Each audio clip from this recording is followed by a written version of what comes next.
So today I would like to present to you my Dodge Viper. It's a Dodge Viper RT10 Generation 1. It's from 1994. So that's a US import. So we have the US lights, we have the side pipes, and we have no antenna. And let's talk about aerodynamics first. So let's start at the front. We have the flat Viper front. We have the big massive air intake for condenser and water radiator. There are not more systems here. It's a very simple car. And we only have this one massive air intake with the Dodge grille, and the air ducting system for the engine is coming from above, so it's pretty much like a NASCAR, where we only have one center air intake at the stagnation point. We have the highest pressure here, so we want the highest pressure at the inlet, so we have the biggest pressure difference between inlet and outlet of the radiator, so that's the most efficient cooling system. So that's very nice. And let's talk about the sides now.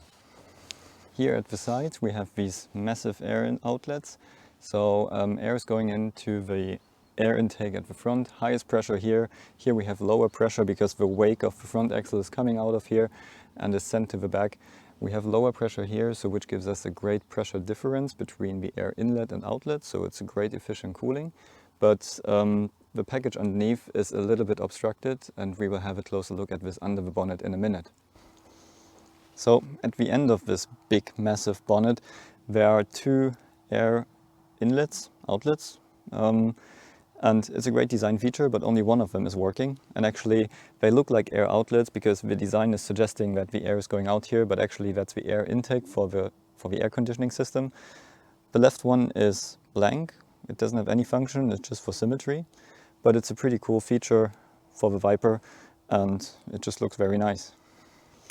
So let's have a look at the engine bay. As you can see, it's a massive engine in here. The engine is mounted behind the front axle, so the front axle center line is around here, which is in front of the engine block. So we are completely behind the front axle, and it's a V10, it's 8-liter capacity, and it's just a massive engine, so that we have no more packaging space for the dashboard. The dashboard is fairly short, and that's why they packaged the air conditioning system here at the side. So we have this air intake which goes with the air intake here on the bonnet, and the whole air conditioning system plus ECU is sitting here at the side, which means that this outlet here is a little bit obstructed. There's still air coming out, but it's a pretty full package here at the sides. On the other side we of course have the pedal box of the driver, but we also have the braking system there, and there's a gap underneath. So maybe I can show you this here. So what we see here is the left-hand side package. We see the pedal box of the driver, we see the braking system, and we can see that there's actually a gap underneath. So air can flow out of here. So this air outlet is actually working better than the right-hand side. And some Viper owners will know that Viper has some overheating issues. Basically this car just needs speed. You need to drive a bit faster, and that's also because these air outlets are pretty much obstructed. So let's have a closer look at the packaging here. So you can see the big massive engine, pretty wide, pretty long, not much space for the small dashboard. That's why, as we said, the air conditioning system had to move to the right hand side, which is then obstructing the air outlet on that side. But on the other hand, this engine has a lot of torque because of the big capacity, and that's why it has quite a big clutch, so it has quite a big bell housing, and it's quite a big gearbox. And you can see that here with the width of this gearbox tunnel, and at the same time that also causes that the driver is actually not sitting straight. The driver has to point outboard, and also the passenger has to point outboard because the bell housing is so big.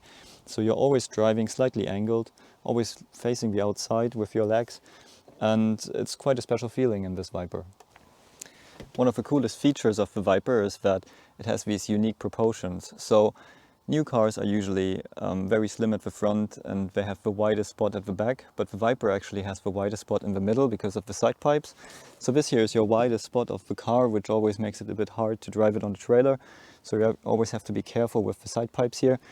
But it also makes it look pretty cool because it pretty much looks like a dragster from the back. It's very fat in the middle, and you have these big massive wheels, rear wheels, and they are pretty close together. And that's just a very unique look. Also this standing B-pillar here for the belt which is in here, which I always liked pretty much on the scale models that I had as a kid. It's a really cool feature here, very unique. And just the whole car itself, it's just a design like nothing else. It doesn't matter if there's a McLaren or a 911 next to you, a Viper is always standing out. It's not the fastest supercar, but it's definitely the most raw one, because nothing's gonna help you here. You don't have a brake assistant, you don't have ESP, it's cable clutch, so if you press full throttle, the engine will give you full throttle. And the throttle is actually quite an interesting thing, because you have like a two-way system. So you have a very small throttle, which is enough to keep the speed in a village if you're just driving slowly. And if you want to have a bit more power, then you have like the second layer of the throttle, and this gives you the full power. So it's quite a unique style. And also the clutch is super hard. I've been driving a lot of sports cars with hard clutches, but nothing is as strong, or nothing requires as much force as the Viper clutch. So it's definitely something for people who know how to press a clutch. And it's just a unique feeling. It's really nice. I'm not sure if I'm going to sell this car, because it's something so special, and it's just so much fun to drive it. So I hope you liked this little tech talk about my Viper. There are a lot of interesting design features here, a lot of interesting systems, like the cooling system, for example. I can do separate videos about this if you're interested. And yeah, see you at the next video. Bye.